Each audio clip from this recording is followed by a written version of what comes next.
و من یه چیزی اولاد با وفایی داشتن و من شعری ساختم در بقیه عرائزم و عرض مبارک میرسانم.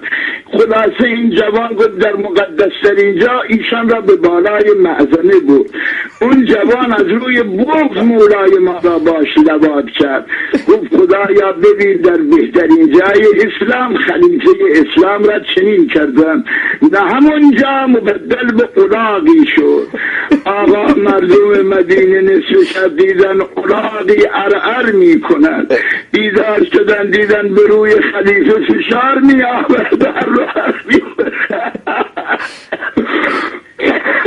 دید آبرو می رود مردم که همه مثل ما الان عرفان نداشتن که به دست خلیفهشان برسن. ای نگاه انداخت در بین جمعیت، صدا زد یا قرة العینی، یا علی مرا دریاب از تصرفات